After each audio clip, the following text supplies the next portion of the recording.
Welcome to the Hole in the Wall Business Podcast with Bill and James. I'm James Groves, and along with my business partner, Bill Dement, we want to share our journey as small business owners with you. As owners of Hole in the Wall drywall repair, we will attempt to peel back the curtain of owning a small business in the trade service industry and talk about the many adventures of owning a small business. Hey, Bill. James, good morning to you. Good morning. Exciting day, exciting topic. One of our favorite people in the studio today. He's been on with us before. Yep, returning guest, the CEO of FAVOB, the Florida Association of Veteran-Owned Businesses. Thanks for wearing the shirt. Yeah. Stu Smith, welcome. Hey, gentlemen.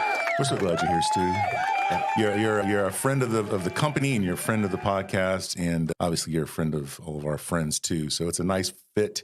You get to come into the new location since you've not been in the new studio or new training facility. So welcome. Very excited. I mean, the progress. When did we meet last? What were we saying? It was episode 27. So Okay. And we're thinking it was late last year or in the Late last spring, year. maybe. Now think about the growth. yeah. When you walk in and you visually see change, I get excited. I think that's one of the reasons people go in the trades. Yeah. Right. They walk in, they see a problem, or they see something that they've got to get done. They get it done the end of the day and they walk out. You guys have done a great job. And that's very fulfilling. Yes. Yeah, it's hard because when you're doing it, you don't necessarily notice all the change, right? It's Right. like you're the frog in the And lukewarm the water. boil. Yeah. So it's nice to kind of come in, with fresh eyes. So I'm so glad you're here for sure. Obviously, we are a trustee for FAVOB. We love the veterans. And so it's a really good fit. We just had Maria from Camaraderie Foundation here. That was great. But I'm really curious about what changes, because I know we've had changes, but FAVOB has done a crazy amount of changes in the years since we've really got a chance to sit down with you. It's been a lot of fun. In addition to the changes, I was explaining to somebody last night. I was over in Tampa, drove back over from Tampa this morning in what should have been an hour and a half drive, ended up being a 3.5 hour drive. And I live on the east coast of Florida, so getting around. But there were some folks up out of Miami, and they were asking, hey, talk a little bit about what's been going on with FAVOB. So in April of last year, we had around 300 members and 2 operating chapters. So we're now at 450 members and 5 operating chapters. Wow. So it virtually doubled in the amount of chapters. Yeah, in 18 months. And so where are all the chapters currently? So our original chapter was the Orlando chapter, and then the Space Coast chapter happened in Brevard County, Florida, and then Tampa opened, and then kind of wasn't working the way we wanted it to work. And so we had to reconstitute that. And then in November of last year, so a year next month, we opened up Pensacola and Jacksonville. Well, okay, so you're up there too. All right. So if you think about those areas of operation, heavily defense or contract or space, right? So they're perfect because either veterans are leaving the service from those areas and the military installations there, MacDill, Patrick Space Force Base, and going into business. So they need the support system that we provide, or there are folks that are there because they want to do contracting in those areas. Mm-hmm. All right. So let's refresh our audience's perspective. What is FAVOB and what do you do? Give me your elevator pitch. Yeah, good deal. So at the end of the day, and I've refined the mission statement, so you can put it in the glossy trifold. At the end of the day, you and I ought to be writing each other checks. That's it. Like if you can distill it down to that, we've got to create opportunities for people to meet, know, like, trust, and do business with each other. I mean, at the end of the day, that's what FAVOB's all about. Now, as an organization, we want to be the recognized voice for those 185,000 veteran-owned businesses in this state. And when I say the voice, I want to be able to go to my state legislators. I want to be able to go to my county. I want to be able to go to other trade associations, and I want to represent FAVOB, and I want to get them around us. I want them to galvanize around our vision to be that recognized voice. And then bigger than that, and some of the data that we talked about earlier, we want Florida to be the #1 state of choice for a veteran to own and operate a business. There's obviously a lot of moving parts to that, but we want a veteran who's either returning to Florida and wants to go into business or was maybe stationed in Florida at one time and said, hey, that's where I really want to go once I leave the service. We want them to say, I'd rather go there than Texas, or I'd rather go there than California, because the environment has been created by FAVOB where I've got a greater chance of success. Yeah. And really to be able to find a place that if I need a service and I want to hire a veteran, there really isn't a phone book for that, in this area. But FAVOB is building this arsenal of veteran-owned businesses and patriots that you can then refer to and people can go to, right? You have a built-in network. Right. Yeah. Really, the truth of it is there's too many phone books. That's the irony of it. Right. So if I'm interesting. So if I'm a consumer and I want to find a veteran-owned business to do business with, and believe it or not, 7 out of 10 consumers, when given the choice, will make the choice to do business with a veteran-owned business. So if I'm a consumer, how do I find that veteran-owned business? Do I look on the web? Well, yeah, maybe I do. And maybe that business has identified themselves as a veteran-owned business. Maybe they haven't. Right. I talked to a guy the other day in Miami, and he was telling a story about a young woman he was working with, and he had worked with her for 8 years. They're both veterans. He had worked with her for 8 years before he figured out that she was a veteran. Really? Wow. Because the dynamic is odd where veterans don't leverage that status. So if I'm a consumer, I'm looking for, where do I find them? Well, if you're a Florida Association of Veteran-Owned Business, you come to my directory and you find them. Yeah, and you're right out front as a member, right? Yep, you find them right there. So that's one phone book. If I want to do federal contracting in the 8A system or the SAM database, that's huge. And I got to know how to navigate that and so on and so forth. If I want to do state work, I've got to go to the Office of Supplier Diversity and get in their directory. What if there was one opportunity to go one place where all those different things were connected, right? And that's part of the vision for FAVOB is, couldn't we create a marketplace, a directory where people can come and find what they're looking for? Right. And if you are a veteran-owned business and you need a place to engage, there are multiple events and networking things you guys offer, right? Yep, absolutely. Like I said, I was just coming back from Tampa last night. We had an event where we engage economic development. So we've had 3 of these events this year. The first one was here in Orlando. It was the Orlando Economic Partnership and Enterprise Florida, talking about, hey, what's going on in the state of Florida? What businesses are coming to the state of Florida? Where's the expansion happening? Where's the opportunity for you? And I'll explain how veterans fit into that when I talk about the rest of these events. Second quarter, we had Linda Weatherman with the Space Coast Economic Development Commission. She was our speaker. And she was doing the same thing. What's happening in space? What's happening in Brevard County? Who's asking us for requests from an economic development perspective to say, hey, is this a good place to set up my business? And oh, by the way, I'm looking for people when I come there, so you got to help me with that. And then last night, we had the Tampa Economic Development, and they did an amazing job. Mitchell Allen and Kevin Campos did an amazing job of laying out, here's what's happening in the areas that we serve. Everything from port expansion to airport expansion to their new medical research geographic area. And so my veteran businesses are sitting in that room listening to what's happening. And I can guarantee you that every single business that's coming to do business in those areas is looking to fill their supply chain with diverse suppliers, of which veteran-owned businesses meet that category. So they're looking for veteran-owned businesses for products and services so that they can leverage that growth. Wow. Well, there's a lot of resources out there, and even if FAVOB isn't the direct supplier of those resources, you have a ton of connections in the industry. I sat in one of your conferences last year, and I was just amazed by how many people you had on the panel on stage that you were able to come through and give messages. I didn't even realize there was so much opportunity, and being a part of FAVOB allows us to have that resource at our disposal. So. Right. Yeah, and that's the connection part of our value proposition. So I'm a pretty simple guy. I like to have mnemonics or some way to remember what it is that I'm saying. Somebody said the other day, you say that so seamlessly, you must have a great memory. I'm like, no, I just keep repeating it. Right? So I just keep saying it over and over again. So we want to be able to galvanize people around our vision to be the voice of veteran-owned businesses in the position of the state. We want to inform and educate our members on opportunities. We also want to inform them on how to do business better. We talked about your franchise model. That's a model for veterans to explore as far as a business model. We want to connect them with those opportunities, connect them with the B2C, B2B, B2G opportunities. We want to advocate for them. We're getting ready to go back up to Tallahassee in February, sometime between the 19th and the 23rd, which is Veteran Week up there. So once the legislators decide when they're going to have their event, then we're going to decide when we go up there. So we're going to bring our members up there.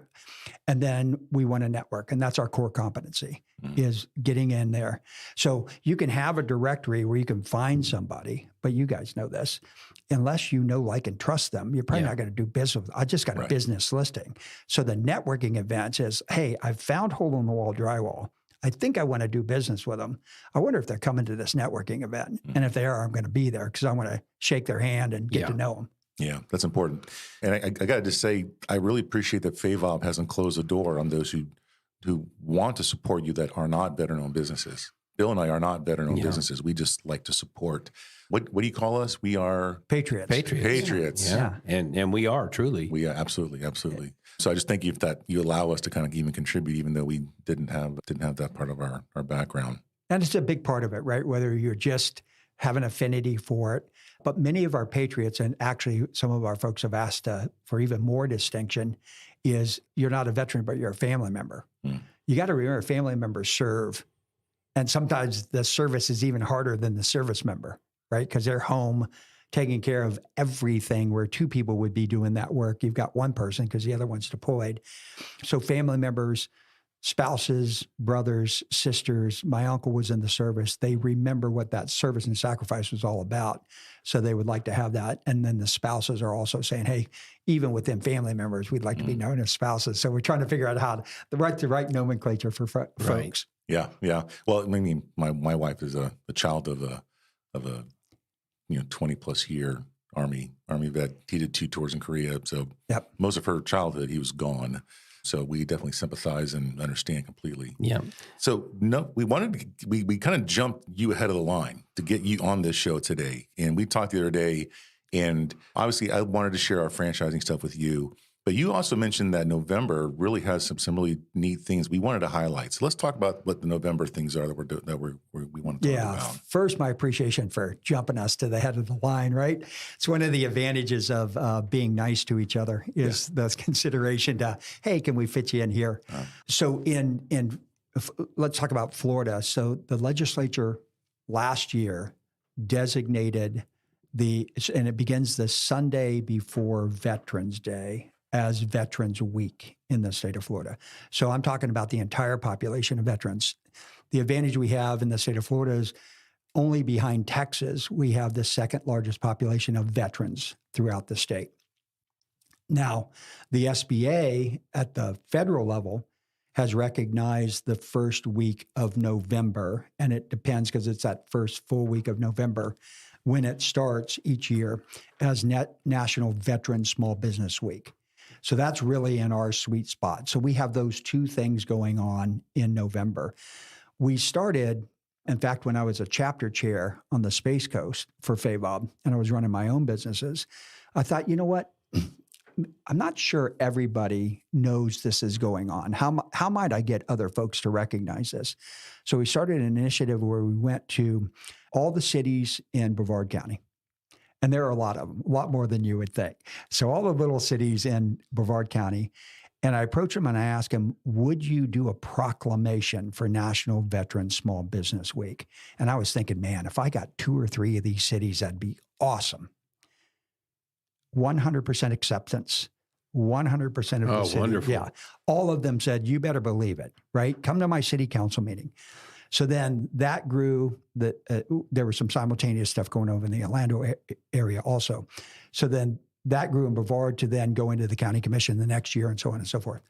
Wouldn't it be neat if maybe next year during National Veteran Small Business Week that the governor comes on down, Oh, and signs a proclamation. So we're really trying to create that awareness and get people involved in this.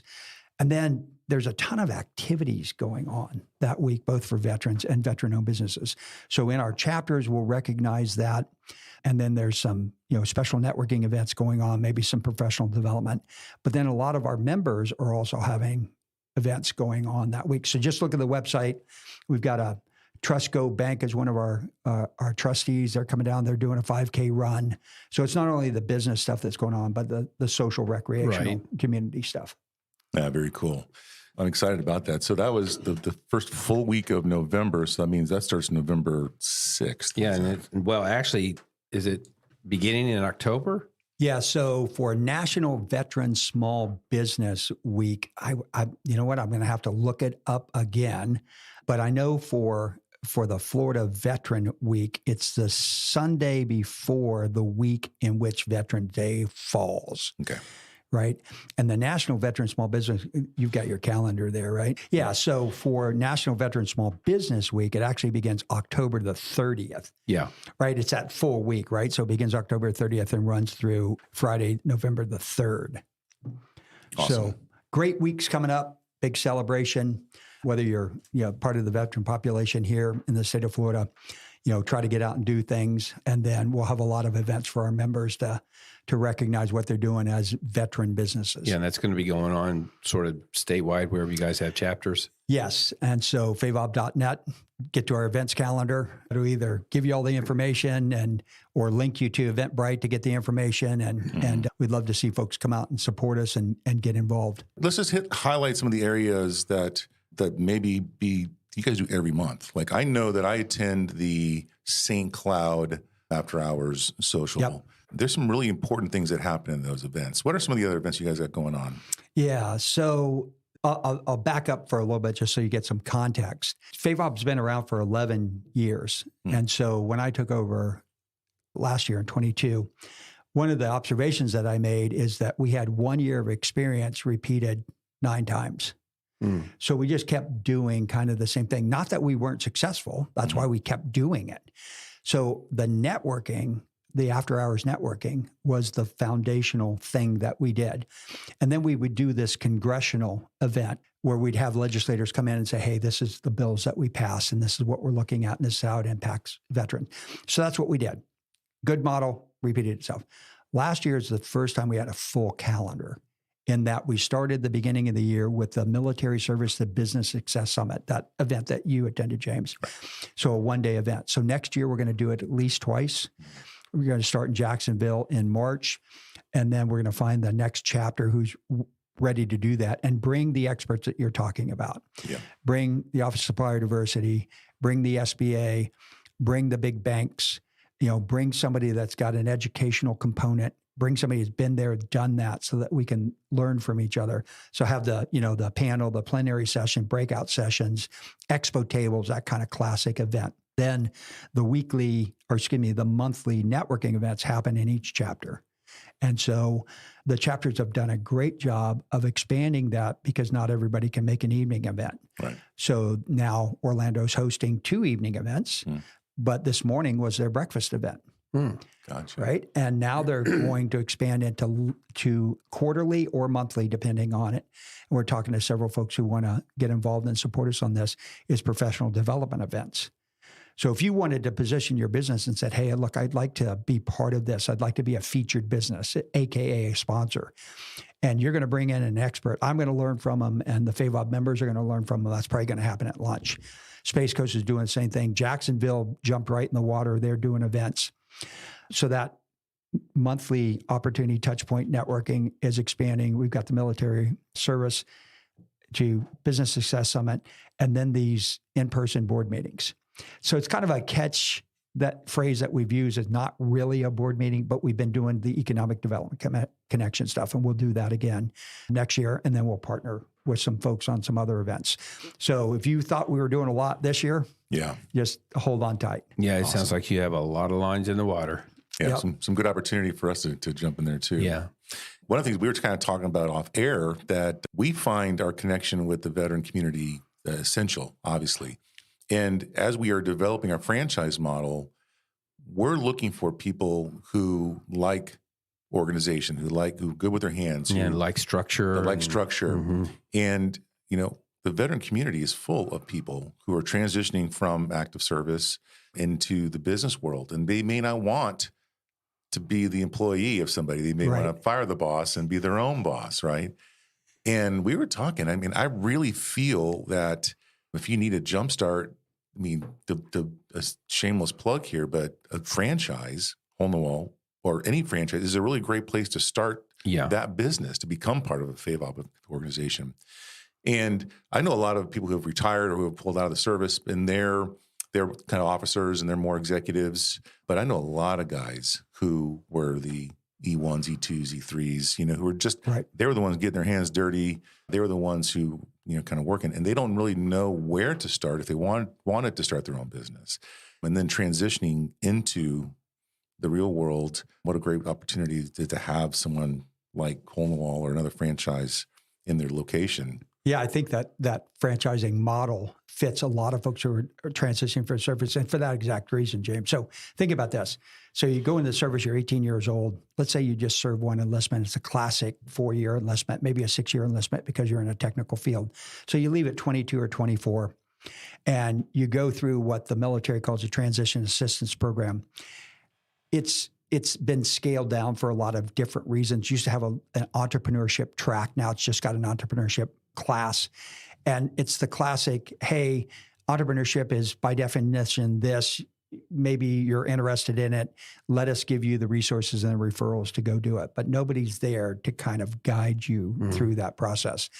So you get out, and maybe you do go work for somebody, and you find the frustration you're talking about. It's like, hey, I can outwork this guy, and I'm a little bit smarter than him, right? So can I do what I'm doing now, or should I look for something else? So franchising is a business in a box. Yeah. Right. It's the construct. It's the framework. It's, here's the product and service that you're offering. Here's how you offer that. Here's how you go to market. Here's how you get more customers, right? This is what this is. Oh, by the way, we can provide you with all the training. We can show you what equipment you need. Yep. And here's the X price. Right. So this is what you're investing in yourself to start this business versus going out and trying to create something on your own. So I think franchising is just such an amazing and wonderful opportunity for service members to get out. And we've talked about this before. I've thrown up a lot of sheets of drywall. Oh, yeah. I mean, a lot of drywall, having done that before I actually went in the military. Having a trade like this, having a service, a trade service, I love the way you phrase it, having a trade service where you can go out and fill a need. And you remind me of the numbers again. How many houses have drywall in it? So 140 million homes in the United States, 97% are built using drywall. Right. $13 billion a year business just repairing drywall. Yeah. And I'd love for everybody who's listening to the podcast to look around either their room or put in the mind the room where they know that they've hung up a picture that they actually didn't like, but it's over the hole where the TV used to be. Yeah. Right. Right. Yeah. That needs to be patched, or they hung a ceiling fan, or somebody came in and put a solar panel in their garage and that hole's still there. That's a perpetual need. So it's a huge market. Yeah. You're always upgrading your home. You're doing something where that patch might come in. So I think you guys are just in a perfect place. And for your franchisees, you've got a model that'll set them up for success. Yeah, the need is immense. It's there. And frankly, our competition is typically the handyman, the jack of all trades. Mm-hmm. Or maybe a painting company that's doing it as a sideline. But or a large drywall company to them going to do a repair is a pain. Yeah, the bump outs. They're just not built for it. So where does, we call her Helen Homeowner. Where does Helen Homeowner go when she's the one who goes to Starbucks, even though she can make coffee at home, she's still buying the Starbucks, even though, her husband can change the oil in the car, he still takes it to Jiffy Lube. Right. That's her customer, right? Yeah. So where do they go to get that done? And it's hard. They're going to Facebook. They're going to trying to find someone with friends and family. But you're getting people at the house that maybe they don't have insurances. You don't know their background. Mm-hmm. So being able to have a company and being, in the military, the importance of having a structure. having a warranty, having background checked employees, having someone who's quality it's an essential thing for our homeowner. Helen, the homeowner, is looking for somebody that she can have in their house that's safe. Ready to start your own business? How would you like a jumpstart? Hole-in-the-Wall Drywall Repair is now offering franchise opportunities for strong entrepreneurs. When you franchise with Hole-in-the-Wall, we help you get up, running, and ready to start generating revenue fast. You get access to our comprehensive training program, continued support, and our proven business model that has allowed us to experience explosive growth. Achieve financial success while providing a valuable service to your community. Take the first steps towards achieving your entrepreneurial dreams. Go to holeinthewallfranchising.com. And in addition to, the Starbucks effect, people nowadays frequently just don't have the basic skill set. I guarantee you, your dad, if he was going to paint the house, he painted the house. Or if he was going to repair a door or put in some flooring or, change the spark plugs on his car. And my dad was like that. He just did those things himself. And I think in generations past that people just were closer to that work. The skill set was there. And we've kind of evolved away from that. So we laugh about it all the time. I'm like, James, how do you fix that? And he says, well, that's easy. You just make a phone call, write a check. I know how to fix that. Right. And that's the attitude of so many people now. Listen, I can do plumbing. I can install a faucet at my house. I don't want to. Right. Not when I can pay someone a couple $100 and they come in and do it for me and I know it's done right. Because I know it's going to happen. I'm going to get down there on my sink and realize, my valve is stuck. Now it's 2 more trips to Home Depot and 14 more hours of work and me on my back trying to fix this stupid sink. No, I'm going to call a professional. Yeah. Right. I can do the drywall myself, but why? Mm-hmm. We were sharing with you earlier, we did just under 1,900 jobs in Orlando alone last year. Yeah. That's jobs. That's not holes, just jobs. 1,900 jobs last year, 1,868. Yeah. And our average job is only in the hundreds, not thousands. I mean, it's people want to have the smaller stuff done. It's almost a nuisance to some people. I don't want people in my house. Well, and people like to hire a specialist. Mm-hmm. I have a hole in my wall here that everybody walks through every day when they come in my house. And wait, you guys specialize in doing that?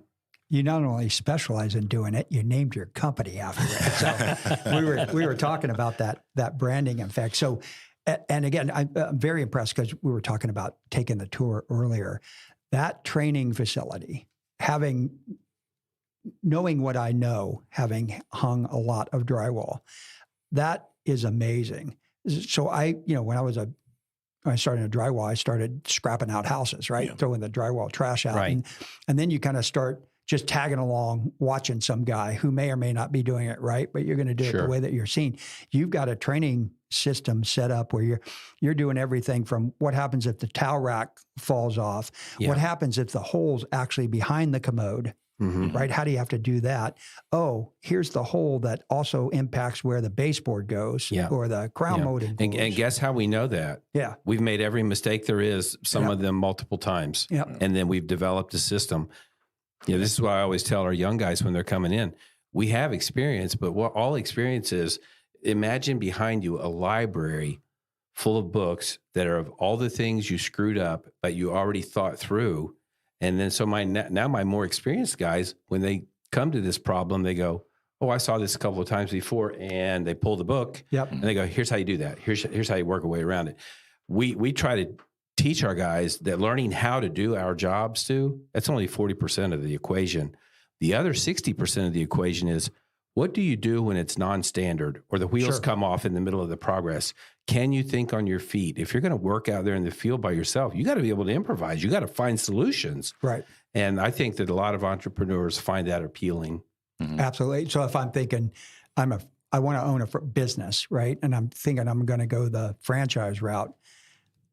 I've seen what you all are doing. You're preparing your franchisees to be successful because I've actually owned a franchise before, and the model that I was in was somewhat complete, but also when you have that one thing you don't know how to do, you're risking the entire job. Yeah, true. And then you're risking a 3-star review or a 2-star review. Which is a death knell. Yeah, these guys came into my house and had no idea what they're doing. So not only did I see the training area, But then I saw what's behind the drywall, which most drywall repair guys just don't know what the wall is behind it, right? Why is my screw not going in? Because there's a nail plate back there, right? It's protecting the electrical conduit. And guess why we want to point that out? Yeah, exactly. Because you don't want to do we have experience drilling into the wires. Yeah, and this is how what to avoid that now. This is what the wall looks like. This is what you're going to run into. And the other thing we were talking about is this is how a room gets taped up and laid out so that there's not a speck of dirt when you leave. Yeah. Right. This is what you say to that customer when you walk into the room. So I've already seen what I'm dealing with because you sent me a picture of it, or I came out and estimated it. Now I know exactly what I'm dealing with. I've brought all the materials. Yes. I love the one trip philosophy, right? Yeah. I've got everything in my bucket that I need. Mm-hmm. I've come in, I've got it done. And now I've got time to interact with you. Yep. Right?